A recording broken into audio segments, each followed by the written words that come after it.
నమస్తే తెలుగు న్యూస్కి స్వాగతం. అప్సర్ రాజేష్ గారు ప్రముఖ రాజకీయ సామాజిక విశ్లేషకులు ఉన్నారు. నమస్కారం రాజేష్ గారు. నమస్కారం. రాజేష్ గారు, నిన్న మొన్న తెలంగాణలో కొన్ని రెండు అంశాలు ప్రత్యేకంగా ఇద్దరు కాంగ్రెస్ పార్టీ నాయకులు మాట్లాడిన తీరు కొంత చర్చ అయింది, వివాదాస్పదం కూడా అయ్యే అవకాశం ఉన్నట్టే చర్చ జరిగింది.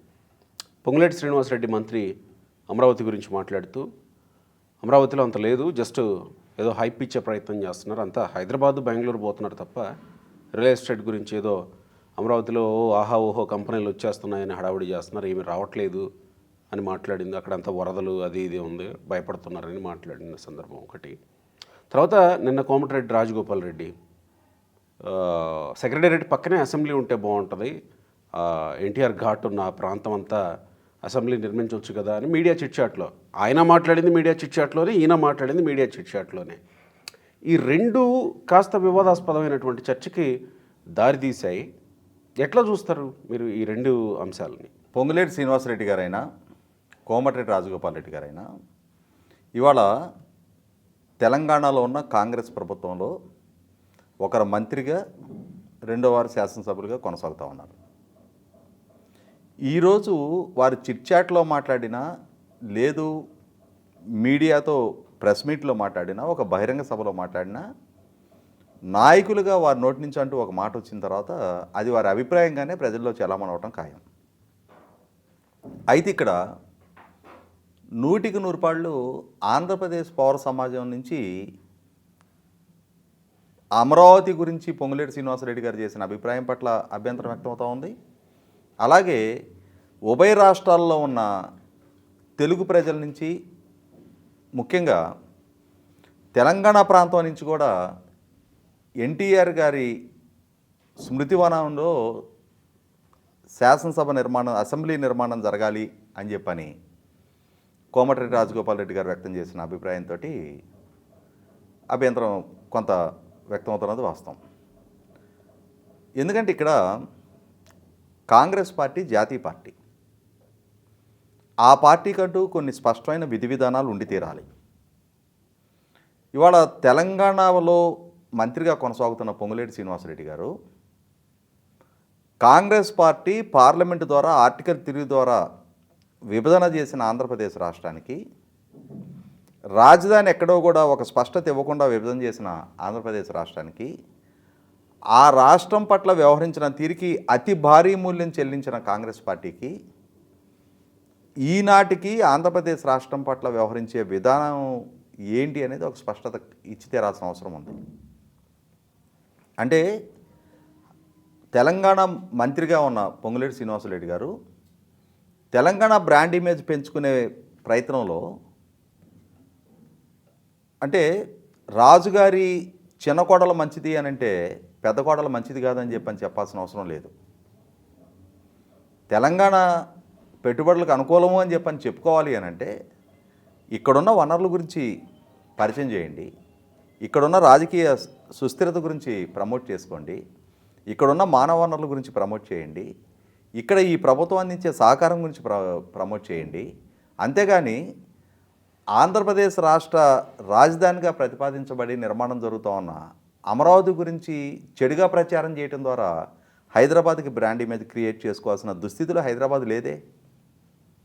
ఇవాళ దేశంలో ఉన్న అతి పెద్ద 5-6 నగరాల్లో హైదరాబాద్ ఒకటి. 1 కోటి మంది పైగా జనాభా నివాసం ఉంటున్న నగరం, అద్భుతమైన సాంస్కృతిక వారసత్వం, రాజకీయంగా చైతన్యం కలిగిన సమాజం, అన్నిటికన్నా ముఖ్యంగా ఏ ప్రాంతం నుంచి ఎవరు వచ్చినా వారిని ఆశీర్వదించి హక్కును చేర్చుకునే పౌర సమాజం, అన్నిటికి తోడు defence industries, public sector industries, defence labs, central government labs, pharma, biotechnology, వీటన్నిటికి తోడుగా ఫిల్మ్ ఇండస్ట్రీ, సర్వీస్ సెక్టార్ తోటి ఒక అద్భుత ఆర్థిక రాజధానిగా, ఉపాధి కల్పనకు అవకాశాలు ఉన్న నగరంగా హైదరాబాదు విలసిల్లుతూ ఉంటే, అటువంటి హైదరాబాదుని ఇంకా ప్రమోట్ చేసుకోవటం కోసం కొత్తగా ఇప్పుడిప్పుడే బుడిబుడి అడుగులేస్తూ ఉన్న అమరావతిని పురిట్లోనే చంపేయాలనే ఒక దురాలోచనతోటి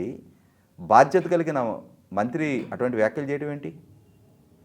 అంటే దీని వెనక నేపథ్యం ఏమన్నా ఉంటుందని 100% పాళ్ళు ఇక్కడ గమనించుకుంటే ఇదే పొంగులేటి శ్రీనివాసులరెడ్డి గారు వైఎస్ జగన్మోహన్ రెడ్డి గారి మాజీ సహచరుడు. అవును కదా. అంటే రాజకీయంగా మాజీ సహచరుడనే కానీ ఆర్థిక సంబంధాలు వ్యవహారాల్లో అప్పటికీ ఇప్పటికీ ఎప్పటికీ సహచరుడే. ఎందుకు చెప్తున్నాను అని అంటే మొన్నటి వరకు 5 సంవత్సరాలు జగన్మోహన్ రెడ్డి గారి పరిపాలన హయాంలో పొంగులేటి శ్రీనివాసరెడ్డి గారి కుటుంబ యాజమాన్యాలు ఉన్న రాఘవ కన్స్ట్రక్షన్స్కి ఎన్ని వేల కోట్ల రూపాయల కాంట్రాక్టులు దక్కింది మనం చూసాం. ఎటువంటి ఆర్థిక ప్రయోజనాలు జగన్మోహన్ రెడ్డి గారి వైపు నుంచి దక్కింది మనం చూస్తున్నాం. ఈ పొంగులేటి శ్రీనివాసరెడ్డి గారు అనే ఆయన రాజకీయ ప్రస్థానం మొదలైందే వైసీపీ పార్టీ నుంచి ఎన్నిక కాబడ్డ ఖమ్మం పార్లమెంట్ సభ్యుడిగా. అంటే ఏ అమరావతిని ముంపు ప్రాంతం అని చెప్పనే జగన్మోహన్ రెడ్డి గారు చేసే ఆరోపణలనే ఇవాళ పొంగులేటి శ్రీనివాసరెడ్డి గారి నోటి నుంచి కూడా పలికించడం ద్వారా జగన్మోహన్ రెడ్డి గారు రాజకీయ ఎజెండా అమలు పరుస్తున్నట్టుగా ఉంది తప్ప కాంగ్రెస్ పార్టీ ప్రభుత్వంలో భాగస్వామిగా ఉన్న ఒక మంత్రిగా వెలుబుచ్చిన అభిప్రాయంగా దాన్ని పరిగణించడానికి ఆస్కారం లేదు అని చెప్పని ఇవాళ సగటు ఆంధ్రప్రదేశ్ పౌర సమాజం భావిస్తూ ఉంది.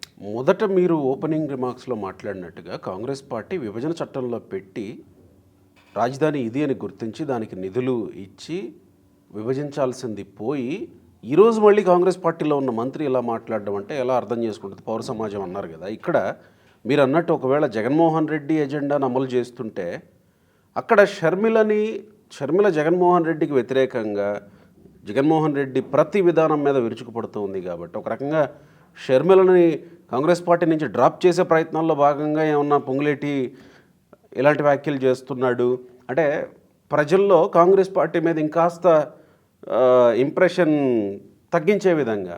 ఇక్కడ గమనించుకోవాల్సింది ఏంటి అంటే ఆంధ్రప్రదేశ్ రాష్ట్రంలో షర్మిల గారిని బలహీనపరిచే ప్రయత్నం కాకుండా ఇక్కడ జరుగుతున్నది 2023 తెలంగాణ అసెంబ్లీ ఎన్నికల్లో తెలుగుదేశం పార్టీ ఇక్కడ పోటీ నుంచి విరమించుకున్న నేపథ్యంలో రేవంత్ రెడ్డి గారికి గతంలో తెలుగుదేశం పార్టీతోటి ఉన్న అనుబంధం రీత్యా తెలుగుదేశం శ్రేణులు రేవంత్ రెడ్డి గారి నాయకత్వంలో ఉన్న కాంగ్రెస్ పార్టీకి ప్రధానంగా వాళ్ళకున్న కొద్ది గొప్ప బలాన్ని ఆయన గెలుపుకి దోహదం చేశారు అనేది వాస్తవం. ఖచ్చితంగా ఇటువంటి పరిస్థితుల్లో కోమటిరెడ్డి రాజగోపాల్ రెడ్డి గారి ద్వారానే గతంలో ఉత్తమ్ కుమార్ రెడ్డి గారు ఈ రాష్ట్రానికి ఏనాటికైనా ముఖ్యమంత్రి అవుతారు అని చెప్పని అంటే ప్రస్తుతం కాంగ్రెస్ పార్టీ నుంచి రేవంత్ రెడ్డి గారు ముఖ్యమంత్రిగా కొనసాగుతూ ఉండగానే అవును కోమటిరెడ్డి రాజగోపాల్ రెడ్డి గారి ద్వారా ఉత్తమ్ కుమార్ రెడ్డి గారిని ముఖ్యమంత్రిత్వానికి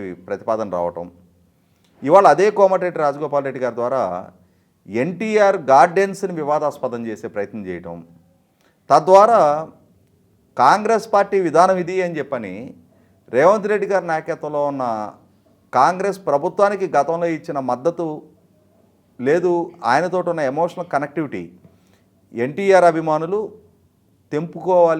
తెంచాలి అనే ఒక దురుద్దేశం కనిపిస్తూ ఉంది. అదే సందర్భంలో ఇవాళ అమరావతిని వివాదాస్పదం చేయటం ద్వారా జగన్మోహన్ రెడ్డి గారు రేవంత్ రెడ్డి గారి గెలుపుని అడ్డుకోవటం కోసం ఎన్నిక రోజు ఉదయం పూట నాగార్జున సాగర్ డ్యామ్ మీద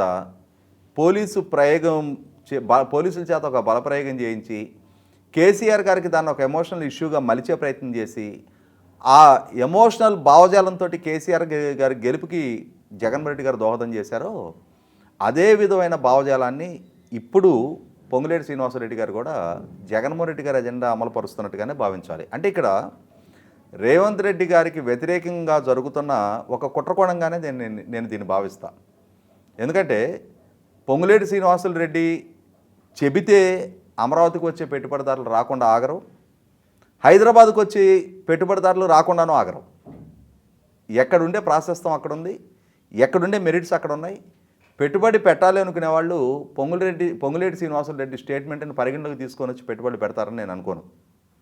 కానీ ఇక్కడ ఇంకొక అంశం కూడా ఇదే పొంగులేటి శ్రీనివాసరెడ్డి గారు ఆలోచించుకోవాల్సింది ఏంటి అంటే ఒకనాడు పార్లమెంటు సభ్యుడిగా మరొకసారి ఇప్పుడు మంత్రిగా కొనసాగుతా ప్రజా జీవితంలో ఉన్న పొంగులేటి శ్రీనివాసరెడ్డి గారు కొంచెం కామన్ సెన్స్ ఉపయోగించి ఇవాళ national capital Delhi, financial capital Mumbai, IT capital Bengaluru, సౌత్లో largest metropolitan Chennai including Hyderabad, వీటిలో ప్రకృతి విపత్తులకు గురిగాని నగరం ఏది? వరద ముంపుకు గురిగాని ప్రాంతం ఏది? ఇక్కడ పెట్టుబడి పెట్టాలి అనుకునే వాళ్ళు ఆ వరద ముంపుని ఒక సందర్భంలో వచ్చిన వరదను దృష్టిలో పెట్టుకొని ఈ ప్రాంతాల్లో పెట్టుబడులు పెట్టకుండా ఉపాధి అవకాశాలు పెరగకుండా ఎవరైనా వెనకెళ్ళటం చూసాం మనం. ఆయా నగరాల విస్తృతి పెరుగుతూనే ఉంది కదా, ఆయా నగరాల నుంచి ప్రభుత్వాలకు వచ్చే ట్యాక్స్ రెవెన్యూస్ పెరుగుతూనే ఉన్నాయి కదా, అక్కడ ఉపాధి అవకాశాలు పెరుగుతూనే ఉన్నాయి కదా. ఒకనాడు ముంబైకి వరదలు వచ్చినాయనో, ఢిల్లీకి వరదలు వచ్చినాయనో, హైదరాబాద్కి వరదలు వచ్చినాయనో ఇక్కడ సంస్థలు నెలకొల్పాలి అనుకున్న వాళ్ళు ఎవరు వెనకడికి వేయలేదే. అటువంటిది ఇవాళ 11,43,000 క్యూసెక్కుల వరద కృష్ణానదిలో పారిన రోజు కూడా అమరావతి ముంపు గురిగాల. అటువంటి అమరావతిని ముంపు ప్రాంతము వరద ఎన్నేళ్ళకి ఒకసారి, 100 ఏళ్ళకి ఒకసారి, 121 సంవత్సరాల తర్వాత 121 ఏళ్ళకి ఒకసారి. అటువంటి అమరావతిలో వరద ముంపు వరద ప్రభావం ఉంది అని చెప్పని పొంగులేటి శ్రీనివాసులరెడ్డి మంత్రి హోదాలో ఇచ్చే అటువంటి స్టేట్మెంటు ఆయనకున్న పరిజ్ఞానాన్ని ప్రజలకు పరిచయం చేస్తూ ఉంది.